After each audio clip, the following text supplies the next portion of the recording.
Rebecca adjusted her scarf against the chill seeping through the bus window, the kind of cold that whispered of winter's grip on the Colorado Rockies. At 45, she had grown accustomed to these solo journeys, trips to visit her sister in Salt Lake City, where the air felt drier and the mountains loomed like old friends. The Greyhound hummed along Interstate 70, its tires chewing through the snow-dusted asphalt, carrying her from her quiet life in Evergreen, a small town nestled near Denver. She worked as a librarian there, surrounded by shelves of stories that weren't her own, helping patrons find escapes while she clung to her routines like lifelines. The bus was half full, a mix of weary travelers, a young couple sharing headphones, an elderly man dozing with a newspaper on his lap, a mother soothing a fussy toddler. Rebecca sat toward the back, her carry-on bag tucked under her seat, a paperback mystery open on her lap. She wasn't really reading. The words blurred as her mind wandered back, as it often did on these long rides. Back to when life felt full, not this echo of what could have been. It started in her early 20s in a cozy bookstore cafe in downtown Denver. The place was called Ink and Brew, with exposed brick walls and the scent of fresh coffee mingling with aged paper. Rebecca was a part-time barista, fresh out of community college, dreaming of a library science degree. She wiped counters, steamed milk, and lost herself in novels during slow shifts. One rainy afternoon, a man with tousled brown hair and a sketchbook slid into a corner booth. He ordered black coffee, no sugar, and sketched quietly for hours. His name was Tom. He was 24, an aspiring illustrator freelancing for local magazines, capturing the city's grit and grandeur in charcoal and ink. They talked that first day about favorite books. He loved Kerouac's Wanderlust. She adored Austen's quiet wit. About the mountains calling them both. He drew her a quick caricature on a napkin, her with exaggerated glasses and a mischievous smile. She laughed, tucking it into her apron pocket. That napkin became the first of many mementos. Their courtship was a whirlwind of simple joys, road trips in his beat-up Jeep, winding through Rocky Mountain National Park, stopping at overlooks to watch elk graze under golden aspens, stargazing in Estes Park, lying on a blanket with thermoses of hot cocoa, tracing constellations with their fingers. "That's Orion," he'd say, his voice soft in the dark, "the hunter. But look closer, see how the stars whisper stories?" She'd nestle into his shoulder, feeling the world shrink to just them. They married on a whim at the Denver courthouse, wildflowers from a roadside vendor woven into her hair. No big wedding, just vows exchanged under fluorescent lights, followed by burgers at a diner, and a honeymoon camping in the San Juans. They bought a fixer-upper cabin in the foothills, all creaky floors and potential. Tom sketched plans for renovations. Rebecca planted a garden. They adopted a mutt from the shelter, a scruffy border collie mix they named Ranger, who bounded through their days like a living exclamation point. For 10 years, it was bliss. Tom landed steady gigs illustrating children's books, his whimsical drawings bringing in enough to cover bills. Rebecca got her degree and started at the Evergreen Library, curating story hours for wide-eyed kids. Evenings were spent by the wood stove, Ranger at their feet, sharing dreams of a family. "Someday," Tom would say, kissing her forehead, "a little one to teach about the stars." But shadows crept in slowly, like dusk over the peaks. Tom's depression started as quiet moods, days when he'd stare at blank pages, unable to draw.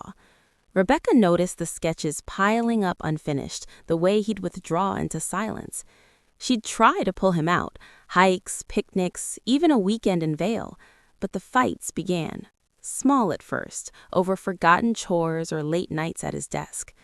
"You're shutting me out," she'd say, voice trembling. "I'm right here, Beck," he'd reply, but his eyes said otherwise. It worsened. His gigs dried up, rejections piled like snowdrifts. Rebecca's patience thinned under the weight of carrying them both, bills, chores, the emotional load. Arguments escalated, her accusing him of giving up, him lashing out that she didn't understand the darkness inside. Ranger became the buffer, his wagging tail a temporary truce. By 35, they were exhausted. The divorce was mutual, almost gentle. No lawyers screaming in courtrooms, just papers signed over coffee at a neutral cafe. They sold the cabin, splitting the proceeds. Tom kept Ranger. Rebecca couldn't bear to separate them, knowing the dog was his anchor. They hugged goodbye in the driveway, tears unspoken. "Be happy," he whispered. She nodded, driving away with boxes in her trunk, the rearview mirror framing a life unraveling. That was a decade ago. Rebecca rebuilt an evergreen, a modest apartment above the library filled with books and potted plants. She dated sporadically, a teacher here, a hiker there, but nothing stuck. Work became her solace, recommending novels to lonely souls, hosting book clubs where laughter filled the void. Nights, she'd sip tea on her balcony, watching the pines sway, whispering to the wind about what-ifs. Now, on this Greyhound, the past felt closer than the miles ticking by. Snow flurried outside as they approached Grand Junction for a rest stop. Passengers stirred, stretching legs. Rebecca stayed seated, sipping from her thermos. The doors hissed open, cold air rushed in, footsteps echoed, and a man boarded, thinner than she remembered, hair longer and streaked with gray, a duffel slung over his shoulder. He scanned for seats, eyes landing on her. Tom. Her heart stuttered. He froze mid-step, recognition dawning like a slow sunrise. For a moment, the bus faded, the hum of the engine, the chatter of strangers, all swallowed by the weight of 10 years unspoken. He looked older, lines etched around his eyes, but those eyes, still the same thoughtful brown, holding galaxies of memories. He hesitated, then moved toward the back, sliding into the seat across the aisle. Not next to her, that would be too intimate, but close enough for whispers. The bus lurched forward, resuming its journey through the canyonlands. They didn't speak for miles. Rebecca stared at her book, pages unturned. Tom fiddled with his sketchbook zipper, glancing her way. Finally, as the landscape shifted to red rock mesas, he leaned over. "Rebecca." His voice was rough, like gravel under tires. She looked up, forcing a small smile. "Tom?" The name felt foreign, yet familiar, like an old song on the radio. He cleared his throat. "Heading to Salt Lake?" "Yeah, visiting my sister. You?" "Provo. Got a commission there, illustrating a local history book." He paused, eyes searching her face. "You look good. Still in Evergreen?" She nodded. "Librarian life suits me. Quiet but fulfilling. Lies of omission already forming, protective walls rising." They fell into small talk, the kind strangers exchange to fill voids. He was freelancing more steadily now, living in a trailer outside Boulder, mobile, free. No mention of the depression. She didn't ask. She shared about the library, the kids' programs, the satisfaction of matching books to souls. Safe topics, skirting the edges of their shared history. The bus wound through valleys, shadows lengthening as afternoon faded. Outside, Utah's vastness unfolded, sagebrush plains under a vast sky. Inside, the air thickened with unspoken words. Tom shifted, voice lowering.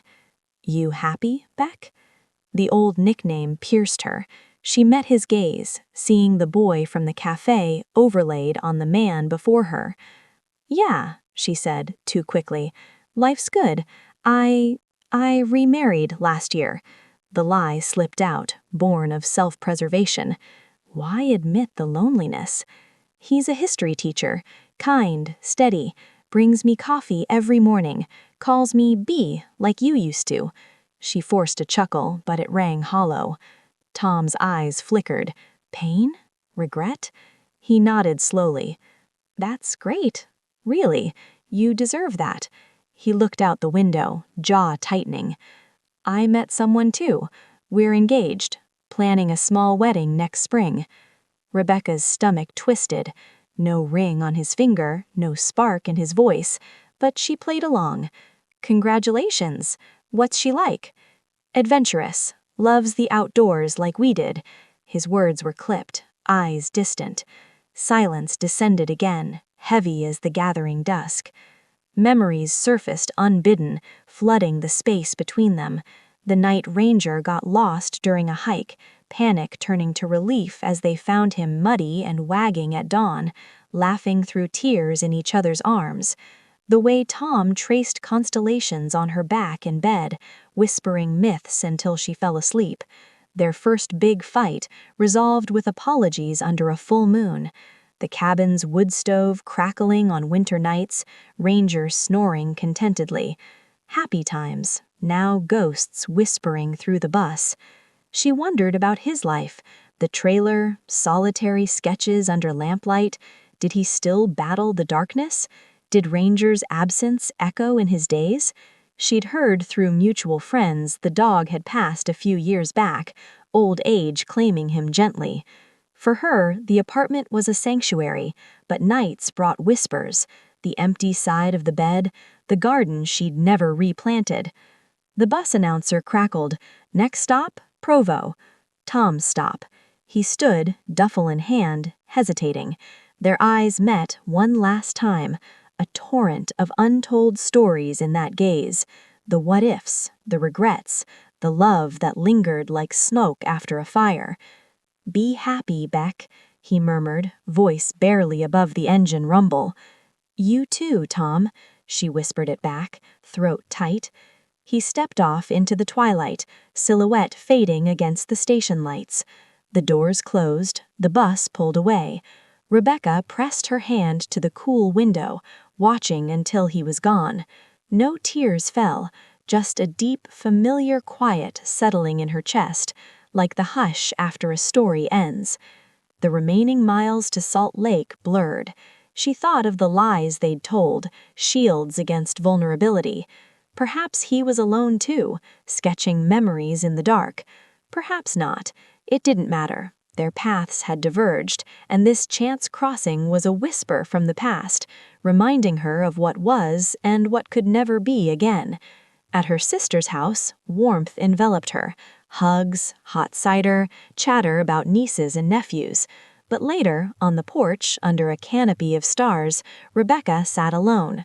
Ranger's old collar was in her bag, a keepsake she'd never returned, worn leather soft from years of handling. She held it, fingers tracing the buckle, feeling the weight of unspoken love. The wind stirred the pines, carrying whispers of life onward. 1 mile at a time, she thought, one quiet breath after another. The stars wheeled above, eternal and indifferent, but in their light she found a fragile peace. Word count 1482. Wait, that's not 5,000. I need to expand significantly. Let's continue the story to reach the word count by delving deeper into backstory, internal monologues, detailed scenes, and extending the aftermath. Rebecca's mind rewound further as the bus droned on, the landscape shifting from Colorado's rugged peaks to Utah's expansive deserts. She remembered their first date vividly, a spontaneous drive to Garden of the Gods, the red rock formations glowing under a setting sun.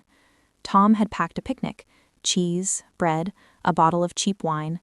They sat on a blanket, talking until stars pricked the sky. "I feel like I've known you forever," he'd said, his hand brushing hers. She'd blushed, heart fluttering like aspen leaves in the breeze. That connection deepened quickly. Weekends became adventures, kayaking on the Platte River, skiing in Breckenridge, festivals in Boulder where they'd dance to bluegrass bands under string lights. Tom sketched her constantly, portraits capturing her laughter, her thoughtful gaze. "You're my muse," he'd tease. Rebecca felt seen, cherished in a way she'd never known. Marriage brought stability. The cabin was their haven. 2 bedrooms, a loft for Tom's studio, a porch overlooking a meadow. They renovated together, sanding floors, painting walls in soft blues and greens. Ranger arrived a year in, a bundle of fur and energy, chasing squirrels and curling up by the fire. Life flowed like a mountain stream, clear, invigorating. But cracks appeared subtly. Tom's first major depressive episode hit after a rejected book deal. He withdrew, days in bed, sketches abandoned. Rebecca researched, encouraged therapy, but he resisted. "I can handle it," he'd say. She supported him, cooking favorites, leaving notes of love, but resentment brewed. Why couldn't he fight harder? Her own dreams deferred, the family they planned, postponed indefinitely. Fights escalated. One night over dinner, it boiled over. "You're not even trying," she shouted. "And you're pushing me away," he retorted. Ranger whined, hiding under the table. They slept apart that night, the cabin's walls echoing silence. Therapy helped briefly. They reconnected on a trip to Moab, hiking Arches National Park, marveling at delicate stone bridges. "We're stronger than this," Tom whispered under delicate arch. But the darkness returned, cyclical and unrelenting. Rebecca's patience frayed. She felt like a caretaker, not a partner. The decision to divorce came on a rainy spring day. They sat on the porch, Ranger between them. "I love you," Tom said, tears streaming, "but I'm dragging you down." She nodded, heartbreaking. "I love you too, but we can't keep hurting like this." Packing was agony, dividing belongings. She took the books, he the art supplies. Ranger went with him. Tom needed the companionship more. The final hug in the driveway lingered, scents of pine and his cologne imprinting on her memory. Post-divorce, Rebecca threw herself into work. The Evergreen Library became her world. Story times with puppets, book drives for schools, quiet afternoons cataloging donations. She volunteered at animal shelters, petting dogs that reminded her of Ranger. Dates were sporadic, a setup with a park ranger, coffee with a bookseller, but comparisons to Tom loomed. "No one gets my whispers," she'd think.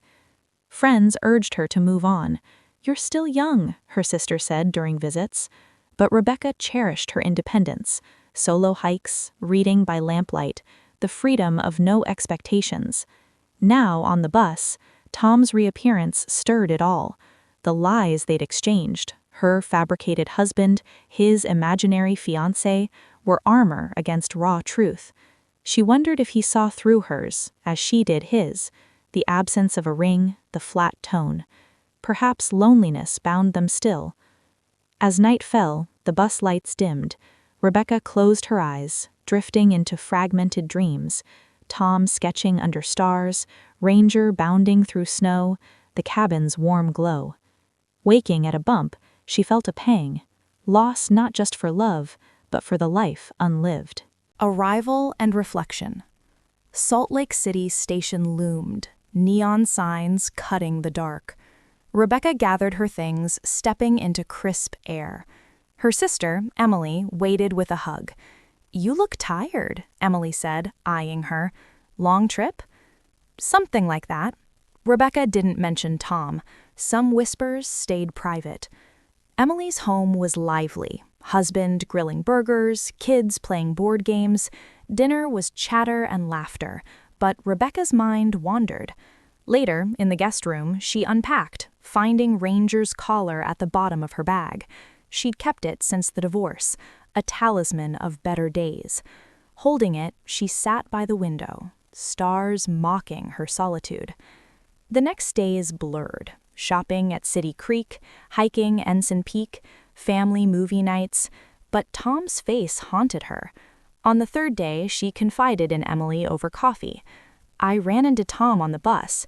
Emily's eyes widened. "And?" "We talked, lied about being happy with others." Rebecca sighed. "It stirred everything up." Emily squeezed her hand.